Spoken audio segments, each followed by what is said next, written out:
tema que nos traz aqui hoje, ele vai fazer a interface entre a literatura e a psicanálise, abordando o tema do ciúme, né? Então, eu queria falar um pouquinho do tema antes de passar a palavra oficialmente para os nossos convidados. Os temas que tratam dos afetos humanos cada vez mais interessam a reflexão de um número muito maior de pessoas. Todos têm uma história para contar envolvendo alguma situação de ciúme que pode levar ao choro e ao riso. Freud começou tratando do que considerou um tipo normal de ciúme, aquele que acompanha o sujeito desde a rivalidade entre os irmãos, pela posse do amor exclusivo da mãe, ou mesmo do ciúme do amor existente entre os pais. Apresentou-nos o ciúme na sua dimensão delirante, acompanhada da convicção inabalável de uma traição. O ciúme e sua intensidade dramática fez dele um tema atuante para escritores, desde Otelo, de Shakespeare, passando por Dom Casmurro, de Machado de Assis, e São Bernardo, de Graciliano Ramos. E o que dizer da inveja? Uma das paixões mais características da natureza humana, presente na literatura, nos mitos, nas narrações e na cultura popular, tratada por diferentes pensadores ao longo da história. Aristóteles, Ovídio, Francis Bacon, Freud, Melanie Klein e Lacan, entre outros. No ciúme há sempre três ou mais pessoas envolvidas. A pessoa que sente ciúme, a pessoa de quem se sente ciúme e o terceiro, que é o motivo do ciúme. Roland Barthes tem uma definição interessante sobre o tema. Abre aspas. Como ciumento, sofro 4 vezes. Porque sou ciumento, porque me reprovo de sê-lo, porque temo que o meu ciúme magoe o outro e porque me deixo dominar por uma banalidade.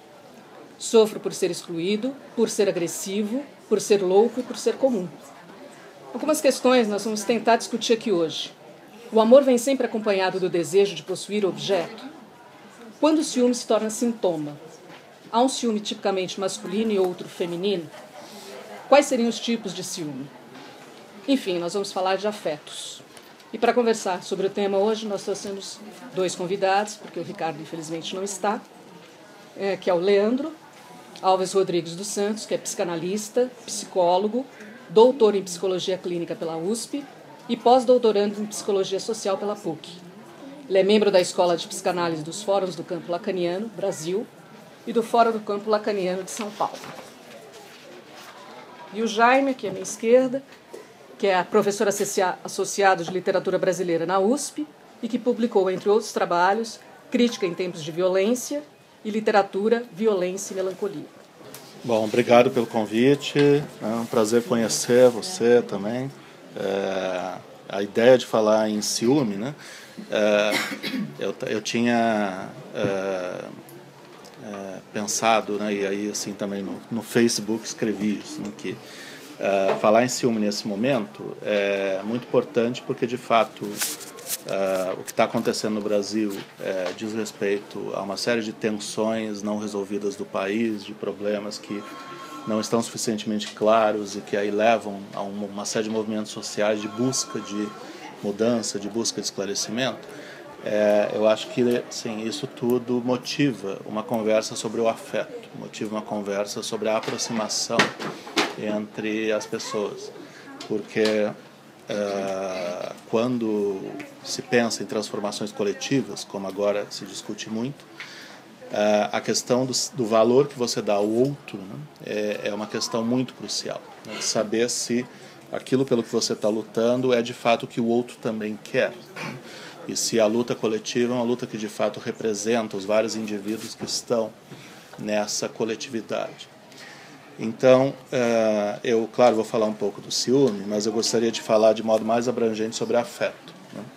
E pensar a questão do horizonte imediato a partir disso, né? Então, vejam, quando a gente pensa em ciúme, né, entra em questão necessariamente, né, assim, aí, claro que eu vou falar de literatura, mas quero abrir a conversa para a gente poder depois ter o tempo de conversar, né, e debater. A gente pensa muito na questão do valor. O ciúme está associado por um lado, a ideia de que aquela pessoa com quem eu estou tem um enorme valor para mim, né, e por isso, então, o risco de que ela se interesse por outro é uma ameaça, né, e o ciúme responde a essa ideia de uma ameaça. mas também tem muito a ver com o valor que nós damos a nós mesmos, porque a ideia, a imagem de que aquele que nós amamos está interessado em outra pessoa, ela contém ali uma espécie de base de rejeição, ou seja, existe alguém que é mais interessante do que eu e, portanto, a minha autoestima, se ela está condicionada pelo desejo do outro, se a opinião do outro é fundamental para dizer se eu sou uma boa pessoa ou não, se eu tenho valor, na medida em que acontece essa suspeita, né, de traição, a suspeita de que haja outro mais interessante, eu posso me anular, né? Eu posso achar que eu não tenho valor e que a prova disso é justamente a rejeição, o abandono, o desamparo.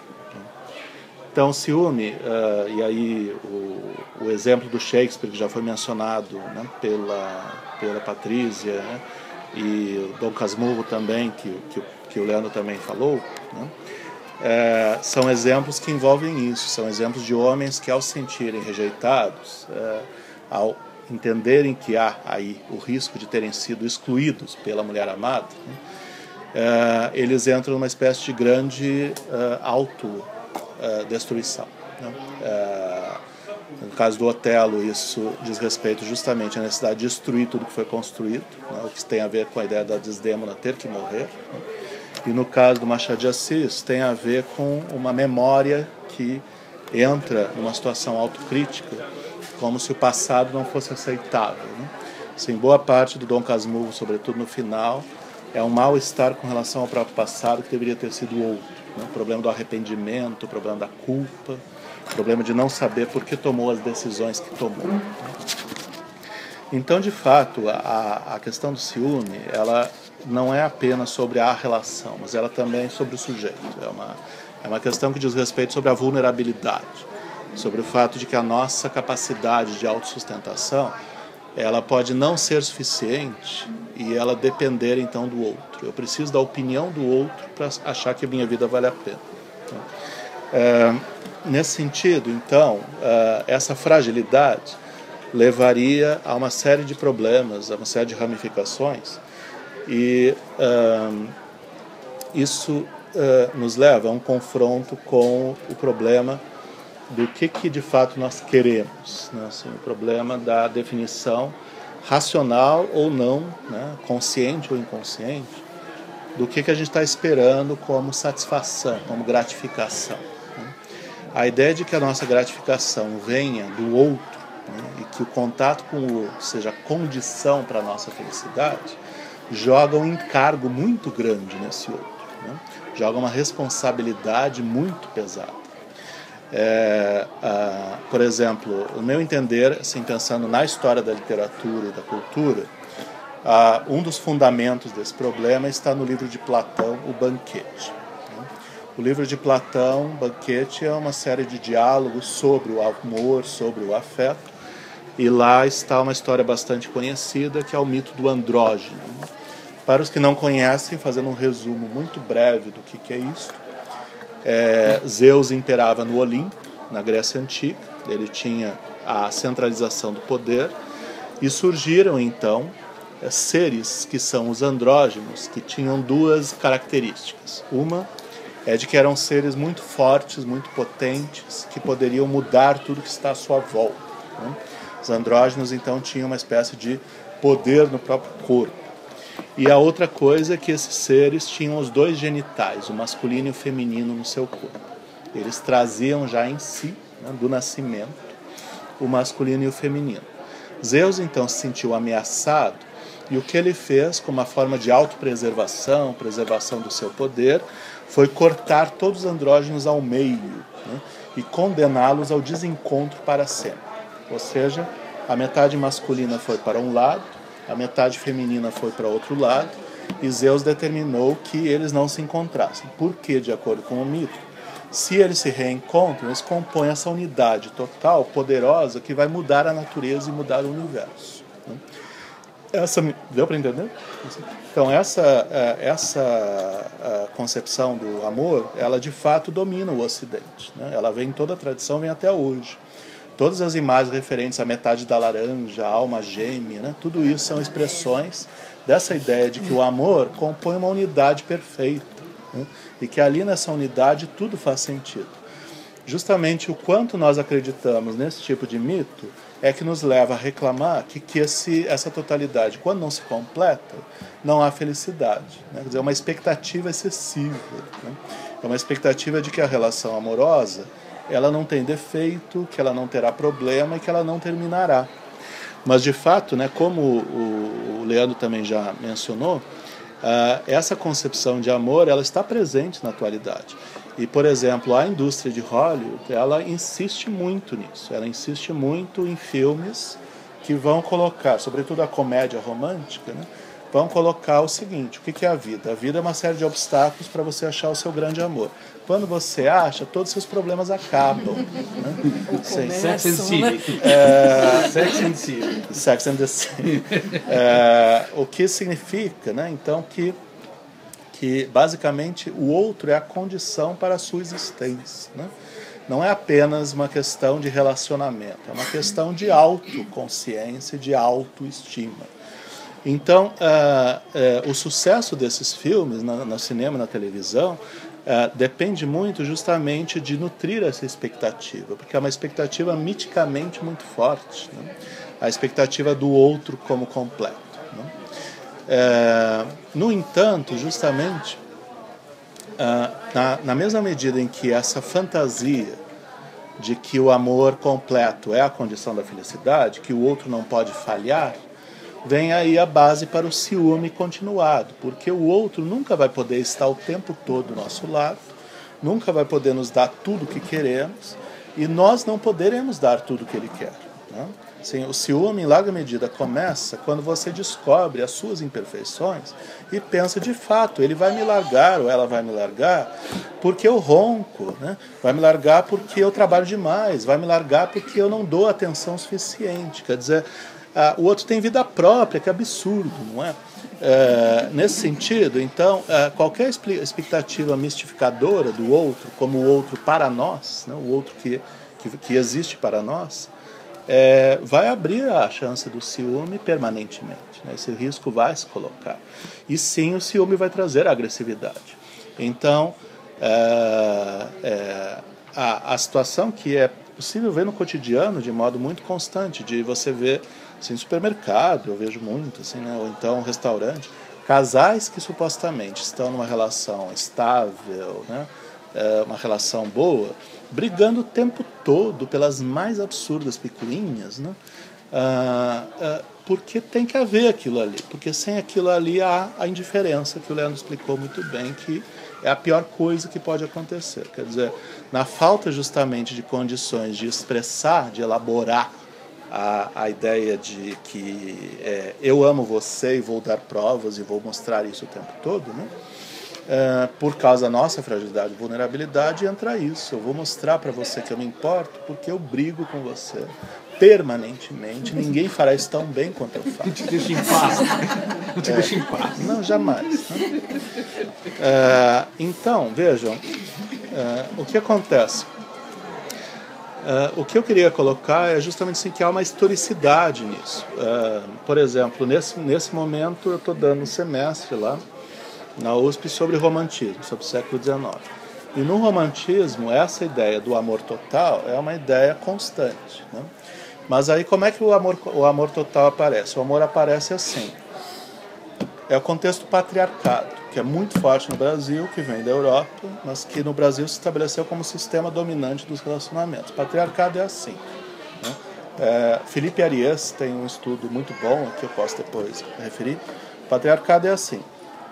O homem tem que mostrar sua virilidade. Então, por isso, ele tem que ter a esposa, para mostrar que ele tem uma família, e ele tem que ter muitas outras mulheres, porque o espaço dos homens é um espaço de demonstração constante da capacidade de sedução, da capacidade de conquista e da capacidade da performance, da capacidade da ereção, né?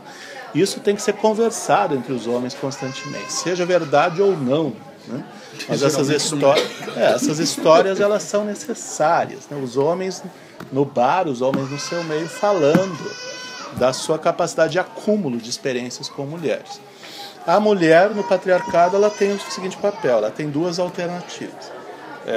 ou ela é uma mulher casta, reservada, que vai ser então mãe de família, respeitada, dona de casa, né? Isto é dominante no Brasil de modo extremo até 1960, desde o início da formação histórica, né? Então, mulher não pode ter desejo, né? No século XIX, médicos assumiam isso como discurso científico, né? Mulheres não têm desejo. 9 entre 10 mulheres não têm desejo. Não é esperado que elas tenham. Então, aí, em conferência sobre isso, alguém perguntava, e a 10ª? 9 entre 10 e a 10ª. E a resposta que os médicos davam é, a 10ª é uma puta, né? A 10ª vai para a rua, ela não vai construir família, ela não é respeitável. A 10ª é aquela justamente que o marido vai usar para provar sua virilidade para os outros, né? Então, nesse sentido, a ideia do amor total, ela se elabora muito mais como abstração do que como experiência. Ou seja, como a fantasia, que é de que o marido e a esposa dependem um do outro, e ali está a felicidade. Só que a felicidade não tem nada a ver com, digamos assim, uma expressão autêntica de afeto com contato corporal. A totalidade é vamos viver juntos, né, como compromisso, como contrato, né, de modo que nós sejamos respeitados por todos. A ideia de que o amor tem a ver com as pessoas serem felizes sexualmente, viverem juntas e constituírem uma espécie de relação estável, ela é muito recente. Ela, na Europa, ela só vem de 1930 para cá, e no Brasil ela não aparece antes de 1970. A nossa produção cultural é uma produção voltada justamente para essa extrema dissociação que vem da Idade Média entre o corpo e o espírito, a alma, o pensamento. Ou seja, amor é uma questão de alma. Assim, você tem toda a tradição medieval. Assim, amor é gostar do outro, respeitar o outro, considerar o outro, partilhar o outro. Seja no casamento, seja com sua mãe e pai, seja na igreja. Agora, relacionamento físico é outra coisa, dissociado. Então, com a mulher, a esposa, relacionamento físico é para ter filho, né? E nada mais. Agora, com as várias amantes, ela não tem nenhum significado, né? De tal modo que, assim, você tocou na questão do ciúme do gênero, né, quando você apresentou, pela tradição patriarcal, historicamente, é completamente diferente. Homem ter ciúme significa assim, se você, minha esposa, tiver o mais remoto sinal de que está interessada por outro homem que não eu faço a sua desgraça, ponho você na rua sem dinheiro e você que vai se virar e você vai morrer. Se a mulher ver como um homem está traindo ela não pode dizer a mais remota palavra na tradição, né? Há uma passagem do Gilberto Freire, do Casagrande Senzala, que é absolutamente sólida nesse sentido, né? Que é uma passagem que diz respeito ao que era muito comum no Brasil no século XIX. Vocês sabem que no Brasil, durante a escravidão, por como os escravos não eram considerados gente, não eram considerados humanos, o estupro era cotidiano, né? O estupro massivo. E que a mestiçagem no Brasil, em larga medida, era resultado de estupro, né? De donos que faziam sexo com as escravas sem nenhum tipo de consideração, né? Então, por exemplo, o que acontecia? Se a esposa do fazendeiro tinha ciúme, né, e ela observava que o seu marido estava fazendo sexo com uma escrava, se ela dissesse qualquer coisa para o marido, ela caía na desgraça. Então, ela não pode dizer nada para o marido. Ela tem que ser não verbal, tem que ser, de algum modo, tem que contornar isso aí. Então, o que acontece, por exemplo? Aqui tem um relato, né, de que quando você, vou resumir aqui a cena, quando a mulher descobre que o marido está transando com escravas, ela mutila a escrava, ela corta, ela fura os olhos,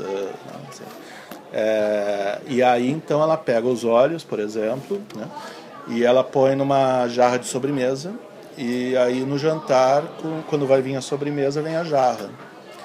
Isto é o meio que a mulher tem de dizer, não gostei do que você está fazendo. E não vai passar disso e o marido não vai ligar, né? Mas então é a escrava que vai pagar pelo ato do marido, né? E o ciúme então se resolve, na verdade, com uma dupla punição da escrava. Depois do estupro ela é mutilada, né? E acaba morrendo. Então, vai haver um momento em que essa questão vai se pôr de modo mais forte dentro do patriarcado brasileiro, Um caso particularmente importante é Mário de Andrade, que no livro Contos de Belas Artes, ele vai colocar justamente a questão do que acontece quando você está nessa sociedade em que o desejo é punido, né, no campo da experiência feminina. E aí um dos casos que acontece nos Contos de Belas Artes é o seguinte: aí você tem alguns homens livres, mas evidentemente que a maioria dos negros livres não tem emprego, não tem nenhum tipo de facilidade, né? Continuam dependendo daqueles que foram seus donos ou dos filhos dos que eram seus donos. Então, há um momento que o Belas Artes, protagonista, ele está precisando de um serviçal, e ele fala no início do conto literalmente assim: eu quero um preto que não pensa, né? Que é o melhor tipo de serviçal. Ele é um racista ultraconservador, o protagonista da história, o Belas Artes. E aí, então, ele acha um preto na rua e convida para que ele seja seu serviçal. Daí o que acontece? É que, aos poucos, o narrador vai dizendo assim: então que ele tinha um belo corpo, né? Tinha uma pele muito bonita, não sei o quê. E vocês sabem que no Brasil dos anos 20, se alguém tiver algum tipo de manifestação homoerótica, vai imediatamente para o sanatório, né? Porque é doença que tem que ser curada. E aqui eu estou sendo bem sutil com relação ao Marco Feliciano, né? Isso mudou, né? Então, não pode, simplesmente não pode falar, né, o discurso do desejo homoerótico. O que acontece então? O criado, ele se casa com uma outra moça negra, criada também, né, e vão constituir família. E aí então vem um discurso incrível de ciúme por parte do Belas Artes, porque o casal fica ainda dependente financeiramente do Belas Artes, né, precisando de ajuda. E o que acontece a partir daí é uma reflexão do narrador com relação ao que é o amor, né? Então, tem um ponto do conto que é incrível, né? Gabriela teve aula comigo sobre esse conto, não teve? Esse não. Então, ele faz, o narrador Belas Artes faz uma reflexão sobre o que é o amor, e aí ele diz assim: não, porque a amizade é superior ao amor, né? Porque na amizade justamente vem tudo que é importante, enquanto que o amor, na verdade, é frum, frum, frum, né? Ele insulta o amor assim, reduzindo uma espécie de movimento carnal sem significado. Mas aí então, dentro do seu ciúme, o que o Belas Artes vai dizer é o seguinte: o Elis, né, esse criado, ele preferiu me dar amizade e dar o amor a Dora, né? Aí ele diz explicitamente: natural que o Elis procedesse dessa forma, sendo um frouxo, né? Então ele está dizendo assim: ele casou lá com a mulher porque na verdade ele não presta, né? Porque se ele prestasse, ele seria meu parceiro amoroso, sendo que ninguém, na verdade, pode falar disso, e que o Elis nunca, na verdade, elaborou nada que sugerisse isso, é tudo fantasia da cabeça dele.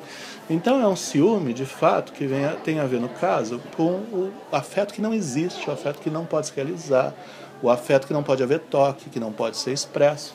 Então não é um ciúme sobre algo que aconteceu, é um ciúme referente ao que não pode acontecer, que jamais acontecerá. De fato, como a narrativa põe, eles jamais poderão ter um relacionamento. Mário de Andrade escreveu bastante sobre casos de elementos homoeróticos ou de mulheres que desejam, né? E tudo tem que ser castrado, porque só quem pode ter desejo é o homem branco, heterossexual, e não tem que dar satisfações a ninguém, né? Então, se a gente fosse traçar uma espécie de busca das imagens do ciúme na literatura brasileira, muito provavelmente a gente ia acabar achando com muita constância ciúmes em relação a coisas que na verdade não podem ser ditas, né? Ciúmes com relação a relacionamentos que nunca se tornam completos, que nunca são de fato felizes, né? Eu estou já passando o tempo? Não. Então, se a gente teorizar um pouco para poder avançar no raciocínio, o que aparece? Na verdade, assim, existe um pensador que me agrada muito, com quem eu trabalho, que é o Wittgenstein, que desenvolveu muito reflexão sobre filosofia da linguagem, o que é palavra para nós, o que é a função da linguagem para nós. E o que o Wittgenstein apresenta é algo muito interessante, que é o seguinte: que a gente tem uma relação tranquila com as palavras quando elas são inofensivas, né? Quando a gente fala de coisas que são amenas. Então, se a gente vai para a feira e vai falar de nome de fruta, né, a gente pode ter familiaridade com, de repente, 8 tipos de maçã, né, e dar nome para elas, porque é inteiramente inofensivo. Então a gente pode decorar com facilidade e falar esses nomes com todo mundo. Quando você vai falar de sexo ou vai falar de dor do afeto, o vocabulário, é claro, excetuando médicos profissionais que lidam com isso, no senso comum, o vocabulário é reduzidíssimo. Então, se eu vou dizer, por exemplo, que eu tive uma lesão aqui, eu vou dizer que eu estou com dor. Se eu estou com saudade da pessoa que eu amo, eu vou dizer também que eu estou com dor. Se eu estou pensando justamente de uma forma ciumenta com relação à possibilidade de abandono, eu também vou falar da minha dor. Ou seja, a gente não tem, na verdade, muito palavreado, né? Eu não sei como é que vocês estão, assim, digamos assim, com seus amigos, a família, as pessoas que você tem intimidade, mas a minha experiência, que não é, de fato, experiência semelhante à do Leandro, mas minha experiência é de que falar do sexo de modo, digamos assim, espontâneo, não é, por princípio, aceitável, né? Se eu vou para a sala de aula, eu começo a falar, por exemplo, de textos de Hilda Hilst ou de Clarice Lispector, e eu uso uma expressão como a secreção vaginal, né, eu provoco um enorme mal-estar e as pessoas ficam muito nervosas e várias saem da sala, né? Porque não pode falar a linguagem dessas coisas, não pode dizer assim, essa personagem de fato aqui, ela muda quando ela consegue liberar a secreção vaginal. Mas é isso que está acontecendo no romance da Clarice Lispector. No entanto, falar disso é uma espécie de ofensa, de insulto, né? Esse palavreado do sexo e o palavreado do afeto é um palavreado muito reprimido, né? Então, o que acontece justamente, né? Essa busca das palavras. Se a gente for rastrear, né, se a gente tivesse mais tempo para rastrear o problema do corpo e do sexo na cultura brasileira, a gente ia ver que a repressão é muito mais forte do que a expressão. E que há muito mais maneiras de, digamos assim, de tornar superficial, de reduzir o alcance disso, e justamente dar margem à agressividade, né? Quer dizer, grandes formas de amor são as grandes formas de sofrimento por amor, né? E aí a gente fica uma espécie de impasse. Então, por exemplo, né, no caso da música popular, né, que é um caso de vida cultural, de produção cultural, que é muito partilhado, né? Se você vai perguntar o que é o amor no campo da música popular, então você escolhe, por exemplo, Zezé de Camargo e Luciano, né? O amor. Então, o que é o amor? O amor para eles é uma espécie de perda de senso da consciência. Você ama quando você está pensando errado, né? O amor tem a ver com perder as regras, perder as possibilidades. Então, como é que você vai estruturar relacionamento com base no Zezé de Camargo e Luciano? Não vai, né? É impossível. O Leandro e Leonardo, assim, então, o que é o amor? Pensa em mim, é imperativo, dá uma ordem, né?